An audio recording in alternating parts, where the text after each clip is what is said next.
জান্নাতের ভিতরে যাওয়ার জন্য আমাদেরকে 10টি আমল করতে হবে। এর ভিতরে 1 নাম্বার যে আমল আমাদেরকে করতে হবে, এক আল্লাহর প্রতি ঈমান নিয়ে আসতে হবে। সকলে বলুন আমাদের রবকে, আমাদের সৃষ্টিকর্তাকে, আমাদের পালন কর্তাকে।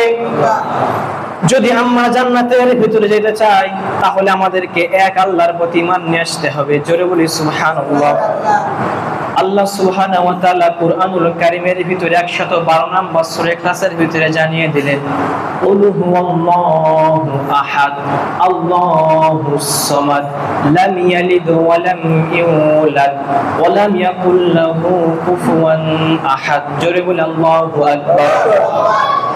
আল্লাহ সুবহানাহু ওয়া তাআলা বললেন, কুল হুয়াল্লাহু আহাদ, শুধুমাত্র কেবলমাত্র আমাদের রব হলো একজন। সকলে বলুন তিনি কে? আল্লাহ তাআলা আর অদ্বিতীয় নাই, তিনি হলেন একক। তার নাম কি? সকলে বলতে হবে তার নাম কি? আল্লাহুস সামাদ, এবং তার কোনো মুখাপেক্ষী নয়। আমরা সকলেই হলাম আল্লাহ তাআলার মুখাপেক্ষী। কথা বলেন ঠিক কিনা?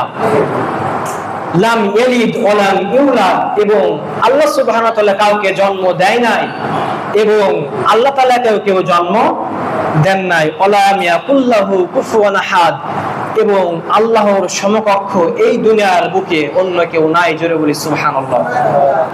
তাহলে জান্নাতের ভিতরে যাওয়ার জন্য 1 নাম্বার আমল আমাদেরকে করতে হবে, এক আল্লাহর প্রতি ঈমান নিয়ে আসতে হবে। সকলে নিয়ে আসবো তো? আমরা সকলে ঈমান নিয়ে আসবো কার প্রতি? সকলে বলুন কার প্রতি? আমরা সকলে এই দুনিয়ার জীবনে গোলামি করব একজনের। সকলে বলুন তিনি কে? আল্লাহ ছাড়া অন্য কাউকে গোলামি করা যাবে? আল্লাহ তাআলা ছাড়া অন্য কাউকে দাসত্ব করা যাবে? আল্লাহ ছাড়া অন্য কাউকে পালনকর্তা, রিজিকদাতা, বিধানদাতা বলে গণ্য করা যাবে?